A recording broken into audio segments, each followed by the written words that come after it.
Hello everyone, it's your good pal Sir Mac, and I'm back with another episode of Sir Mac Talks.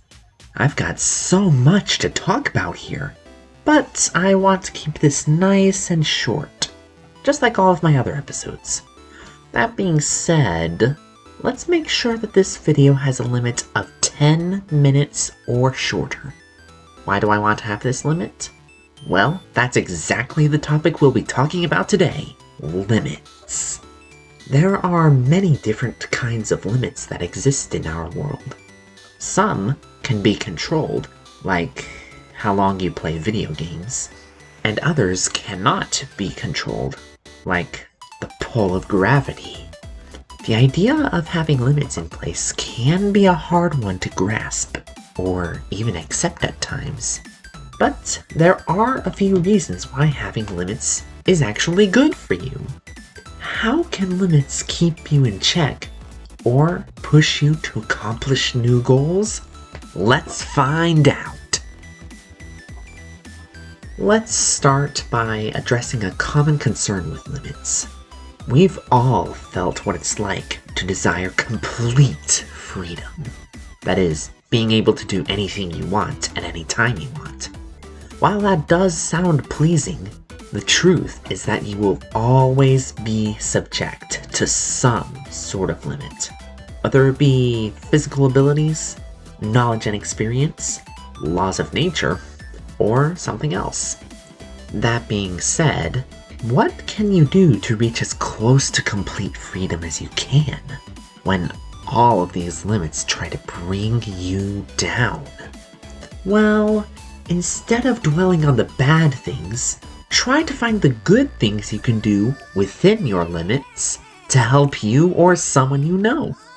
For example, I've heard lots of stories from a TV show called Random Acts, where the show highlights some good people in the world that uplift and inspire other people despite having severe limits.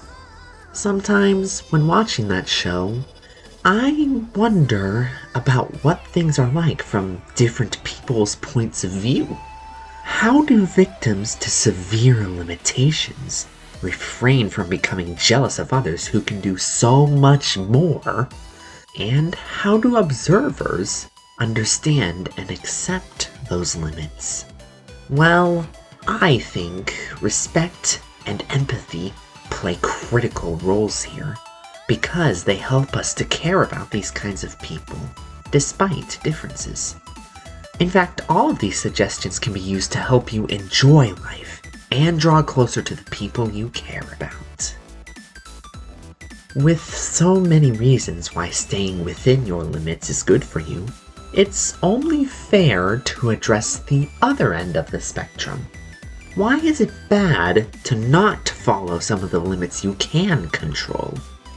Well, when you exceed a maximum limit, like eating too many cookies or watching television for too long, you start to develop a few bad habits. Those habits can include being disobedient, being sneaky, or even going past such limits even further, just to reach that same amount of satisfaction. Refusing to meet a minimum limit, like eating enough of your dinner or slacking off at your job, can spark some of those same habits. In addition, when you are given the same reward as you would have gotten had you put in the work, it could give you the idea that you can earn more things in life without having to do much work. That concept is false, because putting in all of the required effort to earn something makes the reward even more rewarding. So, be careful to stay within your limits, lest you suffer some of these bad ideas to enter your head. Following the limits other people set for you is good, but there are times where you have to discipline yourself by setting your own limits. So, how do you set good limits? I believe that the first step in setting any limit is figuring out what needs to be limited. For example, I play video games a lot, sometimes for hours on end, and that's too much for me. With that in mind, I could set a maximum limit for how long I play before taking a break, like 1 hour, or a minimum limit for how long my breaks last, like 10 minutes.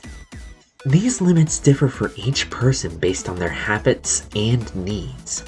But the main thing to keep in mind is that it's best to set a realistic but challenging limit. Once you're able to follow a limit one day, keep doing it until you're comfortable with it. Then start thinking about the next limit you can set. And if you're having a hard time following your limits, I have one important suggestion for you. Seek help. Your friends and family can give you advice on how to set good limits, and even suggest other types of limits to follow. In addition, they can keep you accountable for your actions, so that if you mess up, they'll help you get back in the right direction. As you continue to set good limits for yourself, your hard work and self-discipline will get you very far in life. And that's all I've got for you guys today. There sure are some hidden benefits to having limits that can help you conquer unique challenges that only you can experience. In fact, I'm having great experiences in setting and following my limits in video games, television, socializing, exercising, chores, and more. Though, frankly, I still have a lot of work to do. How about you guys? What's something good you want to do more of? Or something bad to do less of? And how are you learning about good limits to set? I'd be happy to read the comments you leave in the comments section below. And I will provide a link to the Random Acts show down in the description.